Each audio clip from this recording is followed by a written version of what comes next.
Quero saber como é que foi essa sua caminhada aí, né? Como que você encontrou a cannabis, como que você chegou a essa conclusão aí que a cannabis seria um caminho viável aí para a cura de muita gente.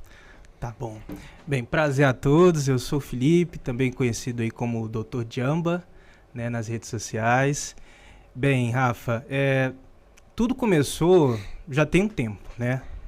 Durante a graduação, faculdade de medicina, eu sempre gostei de assuntos assim mais sutis, de autocuidado, de práticas integrativas, de modelos não hegemônicos de saúde, né? Então, a faculdade de medicina ensina a gente muito um conteúdo ali e um tipo de tratamento muito quadrado, assim, muito importante, claro, mas visa muito a medicamentação da pessoa, né? Uhum. Então, um tratamento natural, um tratamento alopático, um tratamento integrativo, ele é diferente de um tratamento alopático, né? Então, isso sempre me chamou a atenção, né? Desde a época que eu tinha ainda querendo entrar em faculdade de medicina, eu já tinha uma visão de que eu não queria ser aquele médico como todos os médicos, eu queria fazer uma coisa mais expandida, né?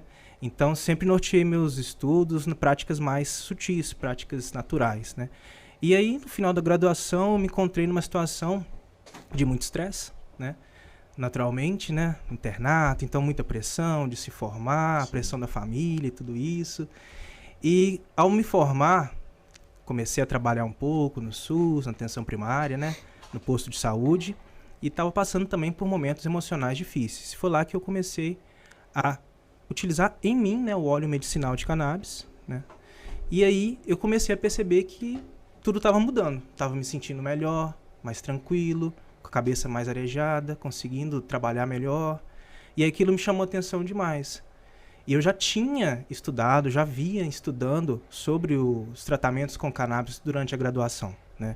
Mas foi naquele momento que a setinha assim me abriu, e aí foi mais ou menos em 2021 que eu comecei a prescrever cannabis. Ainda junto com a forma tradicional de medicina, né? Trabalhando no SUS, trabalhando em convênios particular. Mas depois que eu comecei a entender em mim, a utilizar em mim, o óleo de CBD, o óleo com canabidiol, o óleo com THC também, né? Eu percebi que seria interessante passar isso para os pacientes. Aí desde 2021 que eu venho começando a prescrever. Até então você conhecia já sobre o óleo, CDB, né? Isso, o CBD, que é o canabidiol, né? É uma das moléculas da cannabis, mas tem infinidade delas, né? Sim. Tem THC, que a gente sempre ouve falar, que são os dois mais, né? CBN, CBG, enfim, THCV. Sim. Então, naquela ocasião, era um óleo equilibrado, um óleo misto, que a gente chama, né? Mas você já tinha um conhecimento, estudava, mas como que era a sua mente para isso? Você era um cara que já tinha mais mente aberta para aceitar, ou foi meio que no susto você começou a usar, no susto? Não. Já foi algo meio que programado ali? Antes de começar a faculdade de medicina, eu fiz um ano de biomedicina na Federal do Rio de Janeiro. Eu entrei na graduação de biomedicina com a vontade de estudar psicodélicos. Então já era a minha vontade naquele momento, em 2012, de estudar sobre LSD, cogumelos, ayahuasca. Eram conhecimentos que estavam me abrindo naquele momento. Sim. Né? E eu ainda estava muito indeciso se eu ia para medicina. Acabei não passando em medicina e aí me surgiu uma oportunidade. A minha nota no Enem deu para biomedicina. Aí eu falei, beleza, bora.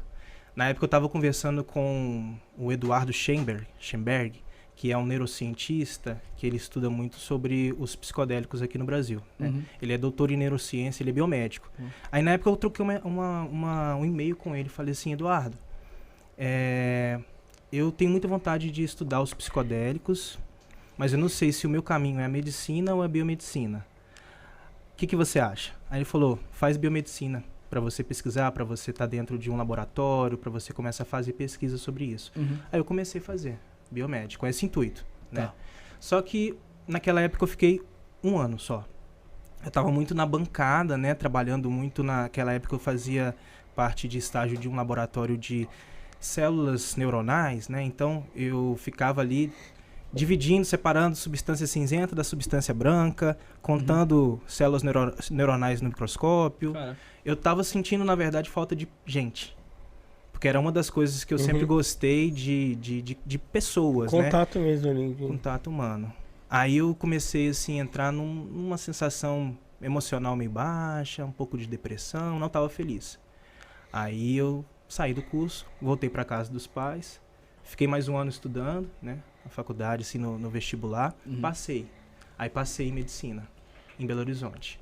E aí, desde então, eu já tinha a minha mente, assim, aberta para compreender que saúde é mais do que ausência de doença. Mas um completo bem-estar. Esse até é um dos lemas da OMS, né? Saúde não é só ausência de doença, mas um bem-estar físico, emocional e espiritual. Então, esses assuntos de espiritualidade foram surgindo desde aquela época, assim. Eu era um cara que não era muito ligado nesse assunto, mas eu comecei a juntar as pecinhas e vi. Saúde tem tudo a ver com espiritualidade, tem tudo a ver com saúde integrativa. Você não tinha nenhuma ligação com espiritualidade, nada? Antes de iniciar a faculdade? Isso. Tava aparecendo, né? Assim, eu vim de uma formação religiosa, católica e tudo, mas depois eu não me identifiquei mais com esse momento na vida. E aí, naquele momento, começaram a surgir algumas experiências espirituais, como, por exemplo, sonhos lúcidos. Então, eu acabei tendo esse tipo de experiência, que para quem tem é uma experiência meio aterrorizante. Não sei se vocês já tiveram paralisia no corpo, sonho lúcido, essas coisas. Paralisia eu tive umas 2 vezes e, pô, eu achei assustador. É um negócio que você tá dormindo e parece que você não consegue acordar, na verdade. Você fica preso. Você acorda, mas o seu corpo... Você acorda mentalmente, só que o seu corpo continua dormindo. Então você fica ali preso tentando se mexer e não sai, né? É terrível. Você parece que você tá morrendo, sabe? Aí você fica naquilo e, assim, nem todo mundo tem, mas algumas pessoas têm sem serem induzidas a nada. Apenas tem. E aí eu não entendi o que estava acontecendo comigo. O que eu fiz no dia seguinte, que eu tava tendo aquilo direto, falei, vou jogar no Google. Aí comecei assim, por que quando o corpo tá parado, quando você tá dormindo e acorda e não consegue acordar? Aí foi aparecendo assim, paralisia no sono, não sei o quê. Aí eu fui começar a estudar sobre isso. Aí vi que em relação à paralisia no sono, tem relacionado a sonho lúcido. Que quando você consegue controlar a paralisia, você meio que entra num portal, assim, que você consegue equilibrar, vivenciar essa experiência de estar acordado e sonhando. O Saulo Calderon, que a gente até conversou aqui antes, o Wagner Borges, eles falam muito sobre isso aqui. E eles falam que essa paralisia do sono é um puta facilitador para quem quer ter a projeção astral. Total. Né? Total. Naquela época, o Saulo tava com aquele Instituto Viagem Astral, o fórum dele, né? Consumia o conteúdo dele assim, total, porque ele ensinava como ter mais controle dos sonhos lúcidos e tudo. Tinha algo relacionado a olhar as horas, porque se você olha todo momento, na vigília, que é o momento ordinário que a gente está aqui agora, se você olha no relógio as horas, tem esse costume de olhar, o que vai acontecer quando você estiver sonhando? Naturalmente, você vai fazer o que está na vigília, o que você faz ordinariamente. Você vai lá e olha. Nisso, é como se fosse um gatilho para você perceber, opa, eu tô sonhando. Aí você acorda. Aí ele ensinava essas coisas, né? Então foi a partir desse momento que eu comecei a me conectar mais com a minha espiritualidade, né?